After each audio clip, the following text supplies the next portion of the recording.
Baik, yang bersyarat. Alhamdulillah pagi ini Nas Yap. kita bersama dengan pendakwah bertauliah iaitu Haha. Ustaz Muhammad Abdullah Al-Amin. Ya. Assalamualaikum Ustaz. Waalaikumsalam warahmatullahi wabarakatuh. Sihat ke semua ni orang Ramadan? Alhamdulillah Ustaz. Alhamdulillah. Ustaz dekat rumah ke dekat office? Saya kat office ni. Kat office. Puasa semua okey Ustaz Semua okey alhamdulillah. PKP ni. Tapi saya memahami DJ kan cakap mesti kering tak Oh, memang kering Ustaz. Ini memang betul Ustaz. Memang betul. Ini memang kering. Masya-Allah. Anas tu sebenarnya diam-diam tu kat tepi tu tongkat sejuk tu. Okey Ustaz. Baik. Ustaz, hari ni kita nak bercerita pasal Harut dan Marut ni Ustaz. Okeylah kan, kita tak tahulah. Saya pernah dengar lah Harut dan Marut ni antara malaikat disebut dalam Quran tapi tak disebut di dalam 10 malaikat. Sebenarnya Harut dan Marut ni apa tugas dia Ustaz? Okey, so jadi jadi malaikat ni memang banyak kan So maknanya 10 malaikat ni 10 malaikat besar yang wajib kita tahu. Jadi malaikat ni banyak. So jadi maknanya tidak disebut dalam Quran apa tugas sebelum dia itu, tapi maksudnya yang pentingnya ketika Allah Subhanahu Wa Taala jadikan manusia. Jadi kan dalam surah Al-Baqarah ayat 30 tu malaikat pernah tanya Allah.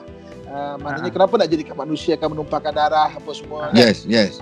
Jadi kami ni para malaikat kan sedang bertasbih kan. Dan Allah kata aku mengetahui kamu tidak mengetahui. Okey. Pendekkan cerita Adam buat kesalahan di syurga. Okey, kemudian Adam diturunkan ke muka bumi kan.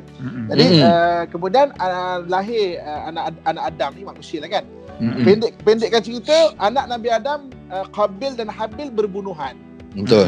Jadi bahasa yang nak senang faham, malaikat macam kita orang dah cakap dah dia orang ni memang perangai dia orang ni memang tak senang faham lah macam tu.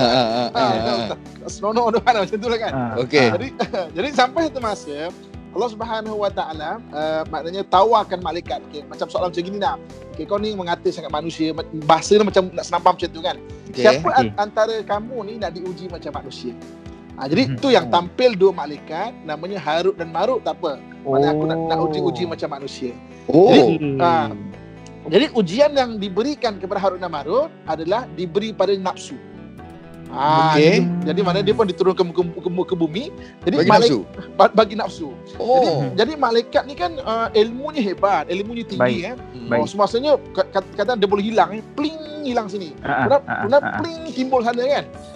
Jadi orang cakap, "Wih, hebatnya kau." Jadi dia tak tahan kena puji. Dia kata, "Aku hebat aku hebat Aku buat lagi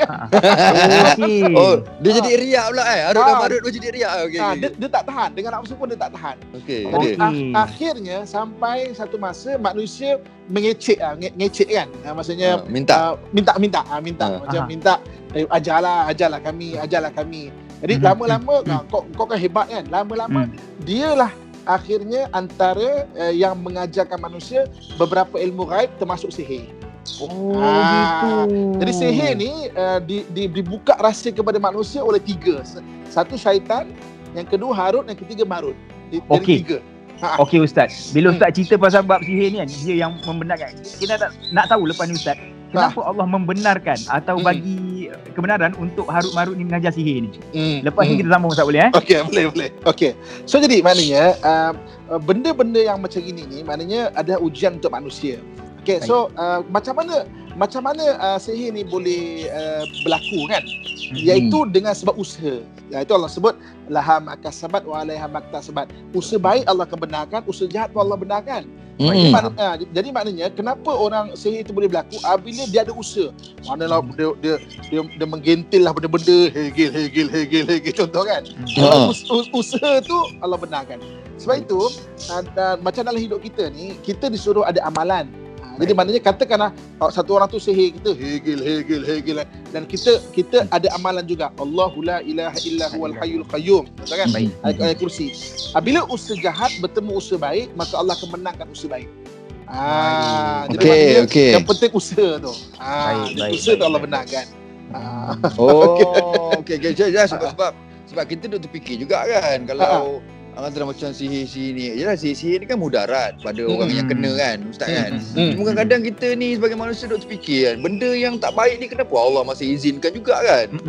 Benda-benda itu yang buat kita terfikir tu kan. Kenapa tak terus tak adakan terus je sihir ni kan. Okey, itu yang menariknya. Ketika zaman Nabi Sulaiman alaihissalam, jadi waktu tu sihir ni dia dah meluas tau. Dia dah meluas. Jadi maknanya kemudaratan manusia bukan zahir aja. Zahir tu maknanya katakan orang pukul orang. Ini dia tak pukul, dia diam je. Tiba-tiba orang tu sakit. Betul. Bahaya kan. Jadi Allah Subhanahu Wa Taala menurunkan Nabi Sulaiman alaihissalam, dan Nabi Sulaiman alaihissalam dia bukan saja boleh menundukkan manusia, tapi haiwan, jin, termasuk syaitan. So jadi catatan sihir telah dikumpulkan oleh Nabi Sulaiman alaihissalam untuk dimusnahkan. Kan? Jadi maknanya banyak catatan sihir sebenarnya telah dimusnahkan di zaman Nabi Sulaiman alaihissalam. Jadi Nabi Sulaiman ni dia punya tarikh dia 950 tahun sebelum Masihi. Nabi Sulaiman alaihissalam. So jadi maknanya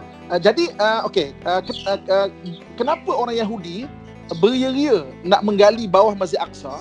Sebab Nabi Sulaiman tu menyimpan Nabi sihir. Tak syasyul lah pula. Nabi Sulaiman dia kumpulkan benda-benda sihir ni dalam satu kotak dipanggil tabut. Dalam Quran Allah sebut kisah tabut ini. Betul. Maknanya tabut ni hilang di tangan orang Yahudi pada tahun 70 Masihi.